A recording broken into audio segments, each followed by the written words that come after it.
Assalamualaikum warahmatullahi wabarakatuh. Perkenalkan, nama saya Uday Al-Jihadi dengan NIM E1R021189 kelas 1F dari Prodi Pendidikan Matematika. Kali ini saya akan menjelaskan tentang paragraf. Paragraf atau alinea merupakan sekumpulan kalimat yang saling berkaitan antara kalimat yang satu dengan kalimat yang lain. Paragraf juga disebut sebagai karangan singkat karena dalam bentuk inilah penulis menuangkan ide atau pemikirannya sehingga membentuk suatu topik atau tema pembicaraan. Paragraf yang baik mempunyai beberapa kriteria, yaitu pertama, kesatuan paragraf. Yang kedua, kepaduan. Yang ketiga, ketuntasan dan kelengkapan. Yang keempat, keruntutan. Dan yang kelima, konsistensi. Kesatuan paragraf. Sebuah paragraf dikatakan memiliki kesatuan jika paragraf itu hanya mengandung satu gagasan utama dan kalimat-kalimat dalam paragraf mengarah pada satu pokok atau tidak menyimpang dari pokok pembicaraan. Contoh paragraf tanpa kesatuan. Pada saat ini, manfaat internet sebagai sarana komunikasi di tengah-tengah masyarakat sangat besar.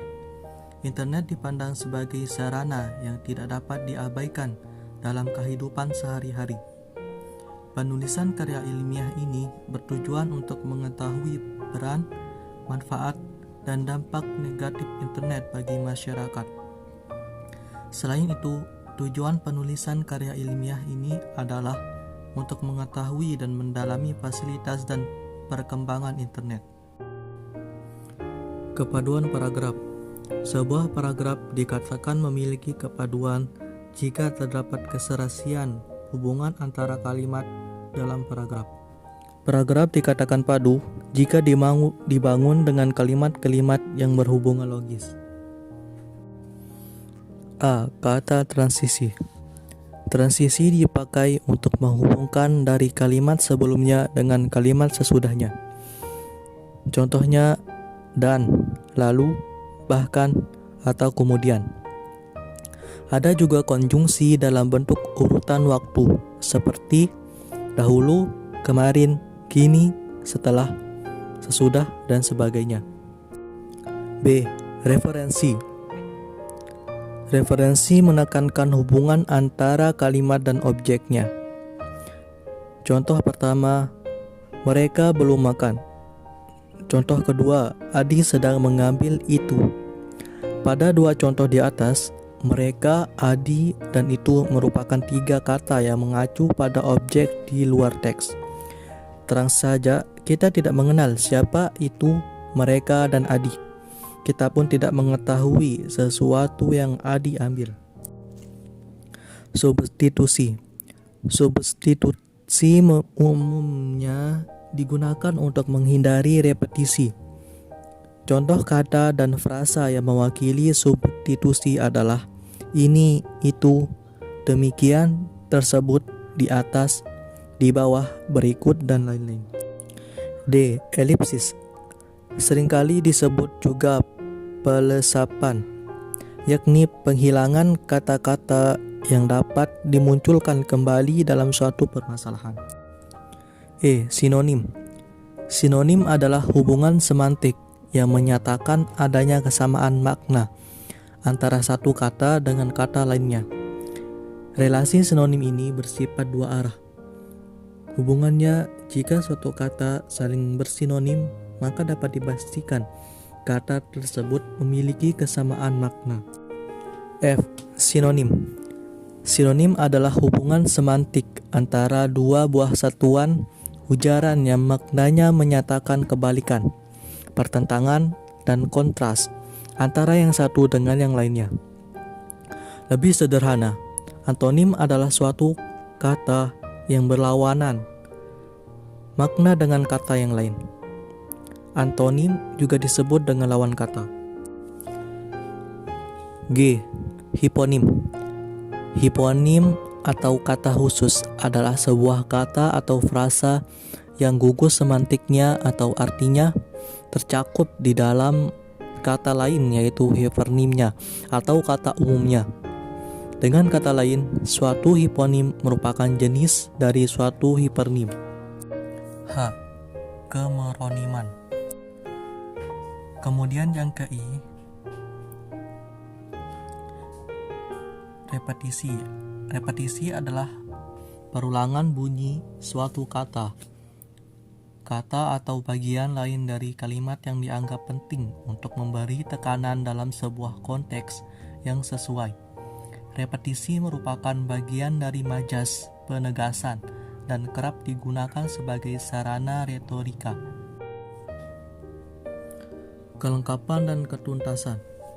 Aspek kelengkapan ini terpenuhi jika semua informasi yang diperlukan untuk mendukung atau menjelaskan gagasan utama sudah tercakup. Ketuntasan dapat dimaknai kedalaman pembahasan, yakni semakin konkret penggambaran suatu objek akan semakin jelas informasi yang disampaikan. Keruntutan. Sebuah paragraf dikatakan runtut jika uraian informasi disajikan secara urut.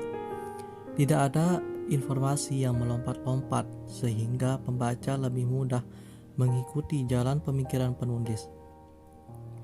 Keruntutan paragraf ditampilkan melalui hubungan formalitas di antara kalimat yang membentuk paragraf.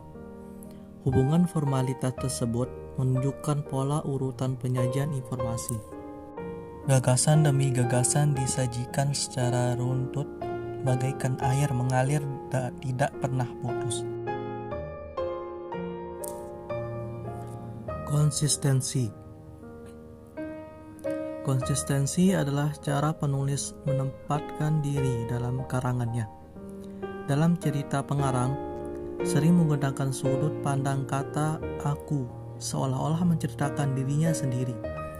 Selain itu, pengarang menggunakan sudut pandang dia atau ia, seolah-olah menceritakan dia.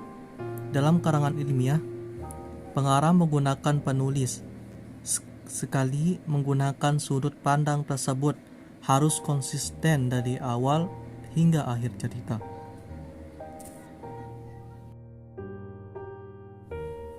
Jenis-jenis paragraf. Pertama, paragraf deduktif, yaitu jenis-jenis paragraf yang gagasan utamanya berada di awal. Kedua, paragraf induktif. Paragraf induktif merupakan jenis paragraf yang berkebalikan dari paragraf deduktif. Gagasan utama paragraf induktif berada di akhir kalimat. Jenis paragraf induktif selalu akan diawali dengan penyebutan peristiwa khusus atau penjelasan yang bersifat untuk mendukung gagasan utama. Ketiga, paragraf campuran. Paragraf yang gagasan utamanya terdapat pada bagian awal dan akhir paragraf. Paragraf campuran diawali dengan pernyataan umum, lalu diikuti kalimat khusus dan sebagai penjelas. Kemudian di akhir paragraf terdapat pernyataan umum lagi sebagai pengulangan dari gagasan utama. Keempat, paragraf ineratif. Jenis paragraf yang menampilkan gagasan utamanya di tengah paragraf. Jenis paragraf ini memiliki pola khusus, umum khusus, khusus umum khusus, atau kalimat penjelas, kalimat utama, kalimat penjelas. Kalimat penjelas di awal ini memiliki fungsi sebagai pengantar atau pembuka. Lalu kalimat utama berada di tengah sebagai gagasan utama dalam paragraf. Selanjutnya masih ada kalimat penjelas di akhir paragraf yang berfungsi sebagai penegasan atau kesimpulan. Yang kelima, paragraf dengan ide pokok tersebar. Tidak memiliki kalimat utama. Paragraf ini tidak memiliki kalimat utama. pemikiran utamanya menyebar pada seluruh bagian atau tersirat pada setiap kalimatnya.